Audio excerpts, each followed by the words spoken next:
अस्सलाम वालेकुम, सुबह बखैर एंड गुड मॉर्निंग एवरीवन। कैसे हैं आप लोग? यकीनन खैरियत से होंगे और सुबह का आगाज़ भी बहुत अच्छा सा हुआ होगा। और अच्छे से आगाज़ के साथ ही मैं जब बात करती हूँ कि भाई अच्छे से आगाज़ किस तरह होता है, जब आपका दिन जो है आपके प्लान्स के मुताबिक हो, आपकी उम्मीदों के मुताबिक हो, शुरुआत उसकी अच्छी सी हो। और आजकल जो है जो हम लोग फेस कर रहे हैं, ख़ासतौर से कराची में, मैं रोज़ बात कर रही होती हूँ कि मौसम की बात हो रही होती है, तो आज का मौसम थोड़ा सा मुझे बेहतर नज़र आया है, क्योंकि सुबह से ही फजर की नमाज़ पढ़ने जब मैं उठी तो मैंने देखा कि बहुत अच्छी सी ना बारिश हो रही थी, थोड़ी सी ड्रिजलिंग फील हुई, तो मुझे बहुत अच्छा लगा। और वो खुशगवार एहसास इसलिए भी हुआ कि हवा जो थी वो काफ़ी बेहतर हो गई थी, मगर ह्यूमिडिटी जो है वो उसी तरह से है। ये फेस कर रहे हैं हम और करते रहेंगे। देखिए कितने दिन और करना है। मैंने कल बात भी की थी, जो चीफ मेट्रोलॉजिस्ट आए थे उनसे, तो उन्होंने बताया था कि थोड़े दिन की बात है, बस उसके बाद जो है मॉनसून का जो दूसरा स्पेल है वो ज़रूर शुरू हो जाएगा। अच्छी उम्मीद रखनी चाहिए। शहर कायद में शदीद गर्मी जो है उसमें आपने देखा कि 2 दिन से हम मुसलसल शदीद गर्मी और हब्स जो है वो देख रहे हैं। ह्यूमिडिटी बढ़ती चली जा रही, जिसमें हमने देखा कि गुज़िश्ता 24 घंटों के दौरान मुख्तलिफ जो इलाके हैं कराची के ख़ासतौर से, वहाँ पे 33 लाशें। बहुत अफसोसनाक ख़बरें हैं ये। दुख भी होता है, तकलीफ़ भी होती है कि मौसमों की लपेट में आके लोग जो है अपनी जानों से जा रहे हैं। मुख्तलिफ इलाकों में 24 घंटों के दौरान मिलने वाली जो लाशें, उनमें से 6 लाशें लियारी का इलाका है कराची में, वहाँ से मिली हैं। और दूसरी जानिब महकमा सिंध ने जो सेहत ने कहा है कि वो हीट स्ट्रोक के लिए है, मुख्तलिफ जगहों पे उन्होंने रिलीफ कैंप जो हैं वो लगाए हुए हैं। लेकिन उन्होंने भी इस वक्त इस चीज़ का एतराफ़ किया कि 2 अफराद के जाँ बाक होने की उन्होंने तस्दीक की है।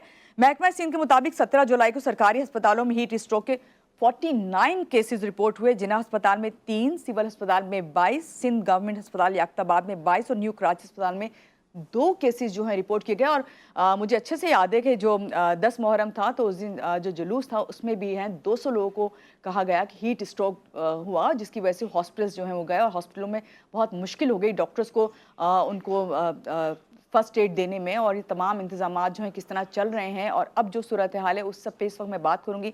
मेरे साथ जो गेस्ट हैं मैं चाहूँगी उनका तारुफ आपसे करा दूँ। इस वक्त मेरे साथ मौजूद हैं डॉक्टर अम्मार दानिश साहब, इमरजेंसी फिजिशियन है, CMO ER JPMC। इनसे मिलते हैं कि ये क्या सूरत हाल देख रहे हैं, इतनी अफसोसनाक खबरें और दिल बहुत ख़राब होता है। इनसे मिलते हैं और जानते हैं। अस्सलाम वालेकुम डॉक्टर अम्मार, कैसे हैं आप? वालेकुम सलाम, अल्हम्दुलिल्लाह ठीक ठाक। पहले तो आपको मैं वेलकम करती हूँ आज के शो में। और मैं यही बात करूँगी कि गर्मी से देखिए हम कितना भी इस वक्त हमने माहौल बनाया हुआ है कि हमने कंट्रोल करने की कोशिश कर रहे हैं कि भाई हमने इस वक्त जो है कोल्ड एयर भी यहाँ पे लगाई हुई है, लेकिन जिस तरह हमारी हालत है, हम पसीने आ रहे हैं और गर्मी का शिकार हुए हैं लोग, तो बाहर तो सूरत हाल बिल्कुल ही मुख्तलिफ है। क्या कहेंगे? First of all thank you so much for having me in this show. बाहर की सूरत हाल इस तरह से है क्योंकि ह्यूमिडिटी ज़्यादा है। जब नमी का तासुब ज़्यादा हो जाता है हवा के अंदर तो उससे बहुत सारी शिकायतें आती हैं, सांस लेने में तकलीफ़ हो जाती है, जल्दी अमराज होते हैं पेशेंट को। इसके अलावा जो ज़्यादा एजड होते हैं, जिनकी उम्र ज़्यादा है, उम्र दराज लोग जो हैं, उनको सांस लेने में तकलीफ़, उनकी जो कोई दूसरी डिजीज़ होती हैं वो भी एग्रीवेट हो जाती हैं उससे। इस वक्त एसीज़ भी काम नहीं कर रहे, आपके कुछ नहीं हो रहा, पानी की किल्लत पाकिस्तान में वैसे ही है, आपके पास बिजली नहीं है और सारे फैक्टर्स हैं जिसकी वजह से पेशेंट हमारा हीट एग्जॉक्शन में चले जाता है। उसके अंदर जो है वो पानी की नमकियात की कमी हो जाती है ज़्यादा पसीना आने से ये, और बुखार हो जाती है। फिर तिब्बी जो है वहाँ पे करीबी कहीं पे प्राइमरी सेटअप्स मौजूद नहीं है ऐसे जो उनको ट्रीट कर सकें बर वक्त। और दूसरा फिर हमें काफ़ी ना नॉलेज की कमी है कि इसको ट्रीट कैसे करना है, इसको करना क्या है इसके लिए, तो इसलिए लोग परेशान हो जाते हैं, फिर वो हालत ख़राब करके हमारे पास लैंड करते हैं। तो अभी हम आपसे यही जानना चाहेंगे, आप हैं डॉक्टर अम्मार हमारे साथ, तो इस वक्त लोग आपको देख रहे हैं, उन्हें बताइए कि ये मौसम तो अभी चलना है, क्योंकि ये तकरीबन इस वीक में ये कहा जा रहा है कि बेहतरी आएगी, लेकिन ह्यूमिडिटी इसी तरह रहेगी, गर्मी इस तरह ही रहेगी। इसमें लोग जो हैं किस तरह ख्याल रखें कि ये जो सूरत हाल पैदा हो रही है कि हीट स्ट्रोक का शिकार हो रहे हैं, कैसे कंट्रोल करें? इसमें कैटेगरी हम डिवाइड कर देते हैं। इसके अंदर ओल्ड एज और जो मिडिल एज के हैं, और फिर उसके बाद हम जो चिल्ड्रंस पे आ जाते हैं जी। सबसे पहले जो हमारी तरह यंग जनरेशन है, या फिर आप कह लें जो मिड एज के हैं, वो लोग तो अपना एहतियात वैसे तो खुद रख सकते हैं क्योंकि उनके अंदर अक्ल, समझ, बूझ सब कुछ है, और प्लस उनके अंदर इतनी विल पावर है कि वो अपना काम सारा खुद कर सकते हैं। तो उनके लिए तो हिदायत यही है कि धूप में ना निकलें, ठंडे मशरूबात का इस्तेमाल करें, कोशिश करके जितना हो सके हवा में रहें, छाँव में रहें, ठीक। और बाकी जो ओल्ड एज है उसका घर के अंदर ख्याल रखना है, उसको हवा के नीचे रखना है, मतलब पंखा चलता रहना चाहिए, उसको साइडें तब्दील करवाते रहें, बुजुर्ग से ज़्यादा काम ना करवाएं, चूल्हे के करीब बुजुर्ग ना रहे। आपका, क्योंकि इसमें और बच्चों को खास तौर पे, बच्चों में भी हीट स्ट्रोक होने के चांसेस बहुत ज़्यादा होते हैं। डिहाइड्रेशन हो जाती है, बैठे बैठे हो जाती है, क्योंकि बच्चा बाहर निकलता है खेलने कूदने के लिए, तो उसके अंदर भी यही है कि जब उसको सांस पूरी तरह से नहीं आएगी तो उसको सांस की दमे की तकलीफ हो सकती है, उसको चेस्ट इन्फेक्शन बाकी आ सकते हैं। ऐसे ही बड़ों के साथ है। और इसमें जब इस तरह का मौसम होता है तो इसमें बहुत सारे अपॉर्चुनिटिक जो भी हमारे इन्फेक्शन होते हैं, बैक्टीरियाज होते हैं, वो एक्ट करते हैं और वो सीना खराब करते हैं, दिल की बीमारियां लेकर आते हैं और दूसरी और भी बीमारियों को जो है ना वो अंजाम देते हैं। अच्छा, ये खास तौर से आपने बुजुर्ग जो हैं उनका जिक्र जो आपने किया, बहुत अच्छी बात है। आपने बिल्कुल सही बताया कि बुजुर्ग खास घर से बाहर जो निकलना, जो जिस एज के लोग अभी आए हैं हीट स्ट्रोक का शिकार होकर, वो किस एज के थे डॉक्टर अम्मार, और जो इस वक्त हम देख रहे हैं अमवात हुई, ये क्या वजह थी? अफसोसनाक बात यह है कि जो हीट स्ट्रोक के साथ हमारे पास पेशेंट आता है वो ज़्यादा से ज़्यादा मजदूर तबका है, क्योंकि इस गर्मी के अंदर, इस चीज़ के अंदर वो मजबूर है, वो काम नहीं करेगा तो क्या करेगा? उसका तो डेली वेजेस का वो होता है, उसको अगर वो दिन में काम नहीं करेगा तो फिर वो खाएगा पिएगा कहाँ से? तो उसको मना तो कर नहीं सकते कि आप काम ही करना छोड़ दें। हाँ, ये अलबत्ता हो सकता है अगर उधर के बिल्डर्स चाहें, लोग चाहें कि काम को शाम के टाइम के बाद शुरू करवाया जाए या फजर से शुरू करवाया जाए। दोपहर के जो हीट स्ट्रोक के मेन आवर्स होते हैं, जैसे 12 से 4 तक का, 3 तक का टाइम है, उस टाइम पे उनको काम ना करवाया जाए तो इससे बचा जा सकता है। और ऐसे में हमारे पास जितनी भी अमवात आती हैं, अमवात के अंदर जो हमारे पास ज़्यादातर लोग होते हैं वो हमारे पास ओल्ड एज के ज़्यादा होते हैं, जो घरों में होते हैं, क्योंकि उनकी प्रॉपर केयर नहीं हो पाती।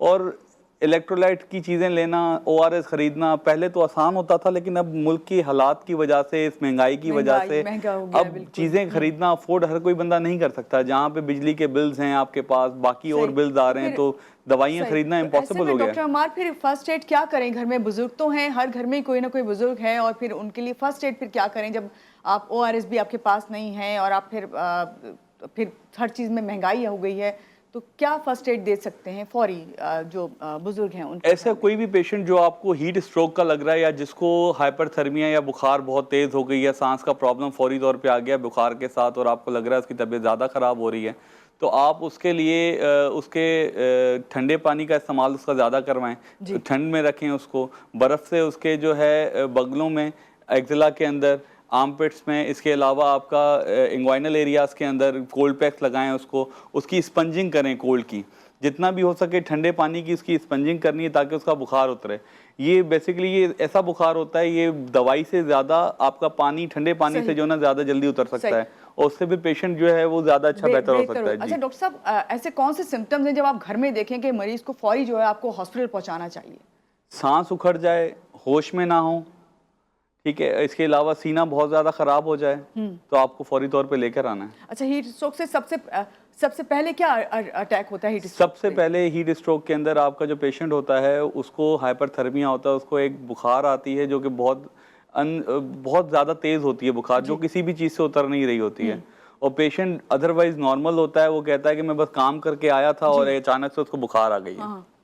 तो फिर वो हीट एग्जॉशन, हीट स्ट्रोक की डॉक्टर साहब मुझे ये बताइए कि क्या कहते हैं इस वक्त जिना हॉस्पिटल में क्या सूरत हाल है? जिना हॉस्पिटल में देखें, जैसे 9-10 मुहर्रम वाले दिन पे जब जिना का कैंप लगा था, अल्हम्दुलिल्लाह हमारे एग्जीक्यूटिव डायरेक्टर और हमारी जो मैडम नौशीन हैं, जो ER की HOD भी हैं हमारी, उन्होंने कैंप लगवाया था। उस कैंप के अंदर 200 से ज़ायद हमारे पास जो है हीट स्ट्रोक के, हीट एग्जॉशन के पेशेंट आए थे, जिसमें जिना के अंदर जो ट्रांसफ़र हुए थे वो भी, उसकी भी काफ़ी ज़्यादा तादाद थी। इवन आज रात में अभी ड्यूटी करके आ रहा हूँ नाइट की, तो अभी भी ऐसा ही है कि रात को भी पेशेंट्स आते हैं हमारे पास कि जो दोपहर से इधर उधर घूम रहे होते हैं, शाम के टाइम पे उनको बुखार होता है, फिर वो पेशेंट लाए जाते हैं। ऐसे पेशेंट अभी भी हैं हमारे पास, अभी भी 10-15 पेशेंट ज़ेरे इलाज हैं और काफ़ी इलाज करा के जा चुके होते हैं, जो बेहतर हो जाते हैं, कुछ क्रिटिकल हो जाते हैं, जिसमें क्रिटिकल होने में ज़्यादा आज 1-2 दिन से जो तादाद आ रही है वो जो नशाई होते हैं, जो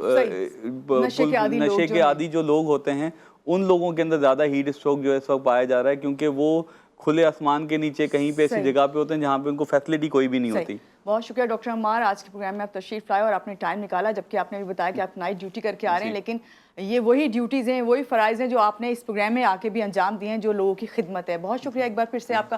और अपने नाज़रीन को यहाँ कहूँगी, रोज़ाना यही बात होती है कि जब ये मौसम चल रहा है और हीट स्ट्रोक की तमाम खबरें आ रही हैं, तो इससे बचने के लिए सबसे बेहतर यही है कि एक तो आप कोशिश करें कि ऐसे टाइमिंग में बाहर ना निकलें जिसमें धूप तेज़ हो, और दूसरे ये कि अपने आप को हाइड्रेट रखिए। यहाँ लेंगे एक ब्रेक के बाद फिर वापस आएँगे, बहुत सारी बातें, बहुत सारी इन्फॉर्मेशन और आपकी लाइव कॉल्स भी होंगी, हमारे साथ रहिएगा।